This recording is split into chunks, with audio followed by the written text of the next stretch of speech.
Hello বন্ধুরা, আমাদের SDTV চ্যানেলে আপনাদের স্বাগতম। আমি দীপিকা চলে এসেছি আপনাদের জন্য তোমাদের রানী সিরিয়ালের আপডেট নিয়ে। দেখো রানী, তুমি এখনো পর্যন্ত আমার বউ রয়েছো। তুমি আদিত্য চৌধুরীর সঙ্গে এক বাড়িতে এক ছাদের নিচে রয়েছো। তার কাছ থেকে সমস্ত চাওয়া পাওয়া পূর্ণ হয়ে গেছে, সমস্ত চাহিদা আদায় করে নিয়েছো, যার কারণে উনি এক মুহূর্ত তোমাকে চোখের আড়াল হতে দিতে চায় না। কালকে তোমাকে নিতে পর্যন্ত চলে এলো। তার মানে কি দুর্জয়? দুর্জয়কে ধাক্কা মেরে সরিয়ে রানী ঘরের দরজার লকটা খুলে দেয়। ভেতরে সবাই চলে আসে। শুক্লা আনিশা বলে, কি ব্যাপার, কি হয়েছে, কি এরকম করে দরজা লাগিয়ে থাকাটা কি উচিত ছিল? যাই কিছু হয়ে যাক না কেন, আমরা চিন্তা করছি, টেনশন করছি তো। দেখো, দুর্জয়ের চোখের দৃষ্টি ফিরে এসেছে। সত্যি তুই দেখতে পাচ্ছিস চোখে বাবা? হ্যাঁ, এটা তো হওয়ারই ছিল, কারণ ডাক্তার তো বলেছিল যে টেম্পোরারি চোখে দেখতে পারবে না, কিন্তু যে কোনো মুহূর্তেই ওনার চোখের দৃষ্টি ফিরে আসবে। আর আমরা সেই মোতাবেকই কাজ করে যাচ্ছিলাম, মেডিসিন দিচ্ছিলাম, আর যার কারণে আজকে ফলস্বরূপ আমরা সাকসেস হয়েছি। দেখো, ওই মেয়েটা এই বাড়িতে কী করছে মা?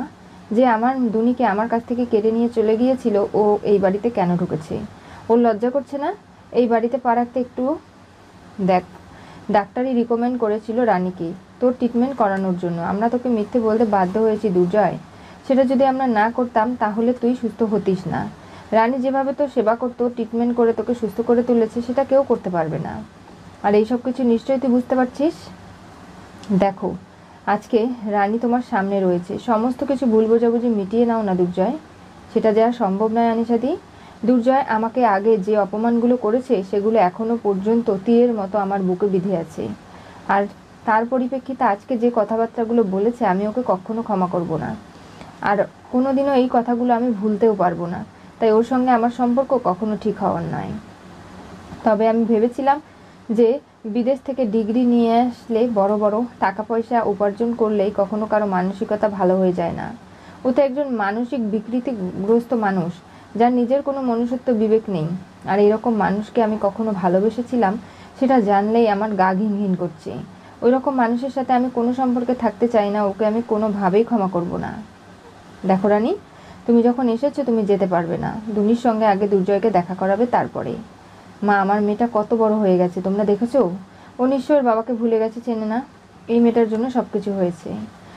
দেখো, আমাদের সবাইকে দুনি চেনে, সবার সঙ্গে ওর একটা ভালো বন্ডিং রয়েছে। তুমি এমন কোনো কথা বলো না দুর্জয়, যাতে রানীকে অপমানিত হতে হয়।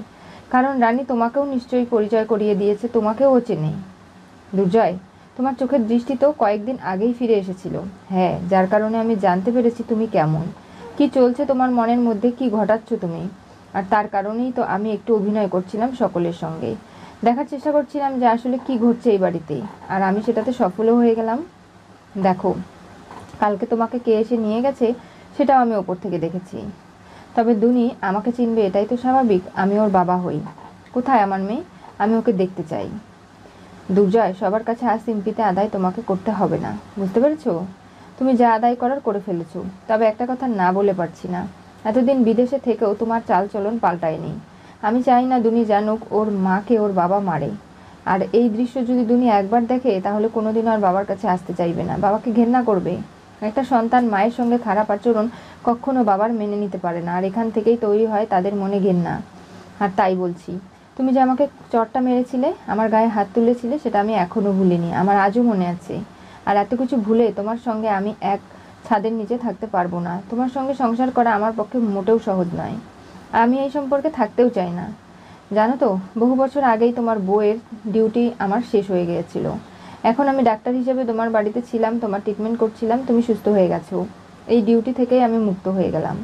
তোমার জীবনে আমার কোনো অস্তিত্ব আমি রাখলাম না। এটাই সব থেকে ভালো হলো না রানী? আজকে যা কিছু হয়েছে তোমার জন্য, বুঝতে পেরেছো? কেন আমাকে দোষারোপ করছো? পরিবারের সবাই জানে। তোর দেওয়ারকে জিজ্ঞাসা কর দেবু, কেন চোখের দৃষ্টি শক্তি ফিরে আসা সত্ত্বেও পরিবারের মানুষগুলোকে চিন্তিত রেখেছে, কেন কাউকে কিচ্ছু বলেনি। এরকম করে সবাইকে জ্বালাতন করতে বুঝি খুব ভালো লাগে? দুর্জয় তেড়ে আসতে ধরে রানীর দিকে, সবাই আটকায়। রানী বলে, তুমি জীবনেও ভালো মানুষ হতে পারবে না দুর্জয়। তুমি মনের দিক থেকে ভালো হলেও তোমার মানসিকভাবে বিকারগ্রস্ত একজন মানুষ, তাই তোমার সঙ্গে কখনো কেউ থাকতে পারবে না। দুর্জয় রেগে ঘর থেকে বেরিয়ে যায়, বলে, আমার দুনি কোথায়? তখনই দুনিকে কোলে নিয়ে দুর্জয়ের বাবা আসছে। দুনি তার বাবাকে দেখে বাবা বলে ডাকে। দুর্জয়ের চোখ দিয়ে জল পড়ছে। দুর্জয় বলে, আমার মেয়ে আমাকে চিনতে পারে? যাও তোমার বাবার কাছে যাও। কিন্তু দুর্জয়কে এরকম করে তোমরা ছেড়ে কেন দিয়েছো? আমার খুব চিন্তা হচ্ছে শুক্লা, বুঝতে পারছো তো? ও এখন চোখে দেখতে পাচ্ছি, তাই কি? হ্যাঁ, আর যে কথাটা আমি বললাম সেটাই ঠিক। দুর্জয় বেশ কয়েকদিন আগেই চোখের দৃষ্টি ফিরে এসেছে, কাউকে কিচ্ছু বলেনি। দুনিকে কোলে তুলে নেয় দুর্জয় আর বলে, আমার মেয়ে এতটুকু ছিল, এত বড় হয়ে গেছে আমি ভাবতেও পারছি না। এত বছর আমার থেকে দূরে থেকেও আমাকে কি সুন্দর চিনছে। দুর্জয় তার মেয়েকে আদর করে দেয়, কোলে তুলে নেয় আর তার মাকে বলে, মা এখন থেকে আমি আমার মেয়েকে আমার কাছে রেখে দেবো, ওকে কোথাও যেতে দেবো না। এতদিন এই মেয়েটা আমার কাছ থেকে দূরে করে রেখেছিল আমার সন্তানকে, এখন আর পারবে না। দুনিকে আমি আমার কাছে রেখে দেবো, এই বলে নিজের কোলে তুলে দুনিকে নিয়ে থাকে। সবাই অবাক হয়ে যায়, বলে, দেখ অতটুকুন একটা বাচ্চা, ও কিন্তু মাকে ছেড়ে থাকতে পারবে না। দুনি বলে, বাবা তুমি কাঁদছো কেন? এই বলে চোখের জল দুর্জয় মুছিয়ে দেয়। দেখলে মা, কীরকম করে আমার মেয়ে আমার কষ্ট বুঝতে পারছে, আমার চোখের জল মুছিয়ে দিল। হ্যাঁ, একটা সময় পরে তো তোর মেয়েই তোর হাল ধরবে, তোর মায়ের আর প্রয়োজন হবে না, ওই মা হয়ে উঠবে। কিন্তু দুর্জয়, একজন মাকে এরকম কষ্ট দিস না, তুইও তো একজন মায়েরই সন্তান। দুনি তোর কাছে কখনো থাকতে পারবে না, এটা বোঝ একটু। তাহলে কি বাবার কোনো অধিকার নেই সন্তানের ওপরে? আছে তো। বাবাদেরও অনেক স্যাক্রিফাইস করতে হয়, কিন্তু একজন সন্তান মাকেই সব থেকে বেশি ভালোবাসে, কারণ মা অনেক কষ্ট সহ্য করে একজন সন্তানকে জন্ম দেয়, সেটা ভুলে গেলে চলবে না। মায়ের জায়গাটা কখনো যেমন বাবা নিতে পারবে না, তেমন বাবার জায়গা মা নিতে পারবে না। আর এই সব কিছু নিয়েই আমাদের কিন্তু ভাবনা চিন্তা করতে হবে। এতটুকুন বাচ্চাকে কষ্ট দিলে তো চলবে না। দুর্জয় তখন কোল থেকে দুনিকে নামিয়ে দেয়। রানী বলে যে নিজের মেয়ের দায়িত্ব যদি দুর্জয় নিতে চায়, সে আর কখনো আটকাবে না। এত বছর দুনি রানীর কাছেই ছিল। রানীর জীবনে দুনি এবং দুর্জয় ছাড়া আর অন্য কোনো কিছু নেই। সেটা দুর্জয় আজও বুঝতে পারল না। নানাভাবে রানীকে ভুল বুঝে সমস্ত সম্পর্কগুলোকেই ছিন্ন বিচ্ছিন্ন করে দিল।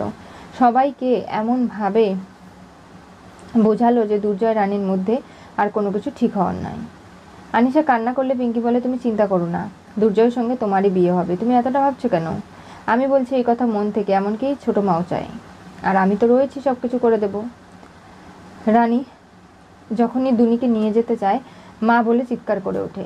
এরপরে দুর্জয় কোল থেকে নামিয়ে দুনিকে ছেড়ে দেয়। দুনি তার মায়ের কাছে আসে, বলে, বাবা যাবে না আমাদের সঙ্গে? না। এটা শুনে দুনির মনটা খারাপ হয়ে যায়। তখনই দুর্জয় বলে, দেখুন আপনাকে কালকেই রিপোর্ট করতে হবে, আপনি অনেক বড় ডাক্তার হয়েছেন তো, টপার। আপনার পরীক্ষা নেব আমি, যে 4 জন জুনিয়র ডক্টর রয়েছে তাদের সবার পরীক্ষা নিতে চাই, দেখতে চাই আপনি কত বড় ডাক্তার হয়েছেন, সেটা তো আমাকে দেখতে হবে। এই প্রতিশোধ, এই চ্যালেঞ্জ, সবাই অবাক হয়ে যাচ্ছে। দুর্জয় ইচ্ছে করে এগুলো করছে রানীকে কাছে পাওয়ার জন্যই। পরের দিন সকালে পিঙ্কি সবাইকে হলরুমে ডেকেছে। সবারই ভয় করছে, কি বলবে না বলবে। তখনই পিঙ্কি বলে যে শুক্রবারের দিন দুর্জয়ের অনারে ছোট মা একটা পার্টি অ্যারেঞ্জমেন্ট করতে চায়, আর সেই পার্টিতে আনিশাকে দুর্জয়ের পাশে থাকতেই হবে। তার মানে বন্ধু হিসেবে যেমন সারা জীবন থেকেছে, ঠিক তেমনটাই। আনিশা দুর্জয়ের এই সম্পর্কের পরিণতি পাক, আমরা সবাই তো চাই।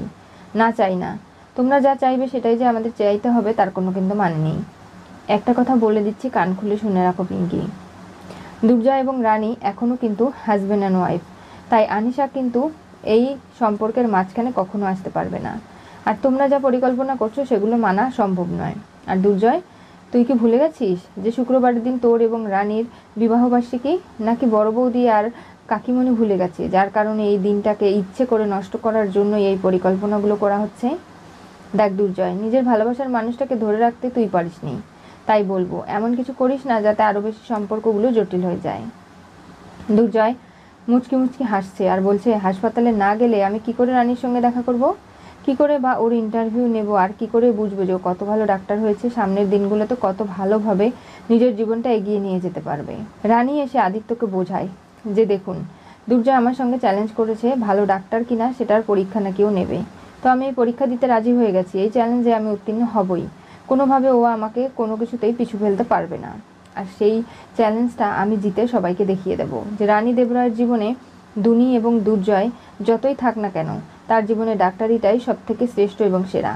কি হতে চলেছে তোমাদের রানী সিরিয়ালের পরবর্তী টুইস্টে? দুর্জয়ের মেয়ের অধিকার বুঝে নিল দুনি, চোখের জল মুছিয়ে দিল রানীকে দূরে সরিয়ে। দুনি চেয়েছিল তার বাবা মা সবাই একসঙ্গে থাকতে, কিন্তু সেটা তো আর তাদের মধ্যে সম্ভব নয়, কারণ রানীর সঙ্গে যে আচরণগুলো দুর্জয় করেছে সেটা কখনো ভোলার মতো নয়। আর আজকে দুর্জয় চেয়েও এত বেশি রানীকে অপমান করে ফেলেছে। রানী দুনিকে নিয়ে আবারও ফিরে গেছে আদিত্য চৌধুরীর বাড়িতে। এবার দুনির সঙ্গে সঙ্গে রানীরও অগ্নি পরীক্ষা। তাকে পরীক্ষা দিতে হবে দুর্জয়ের সামনে এবং ভালো ডাক্তার হওয়ার প্রমাণ দিতে হবে। দুর্জয়কে হারিয়ে দিলে দুর্জয় বেশি খুশি হবে সব থেকে, আর তার জন্যই রানীর ইন্টারভিউ নিতে যাচ্ছে। তা না হলে মহারানীকে দেখবে কি করে, তার পাশে থাকবেই বা কি করে, আর তাকে কি করেই বা নজরে নজরে রাখবে, সেই সব জানতে হলে অবশ্যই চোখ রাখতে হবে আমাদের চ্যানেলে। পাশে থাকা বেল আইকনটি অবশ্যই করে ক্লিক করুন।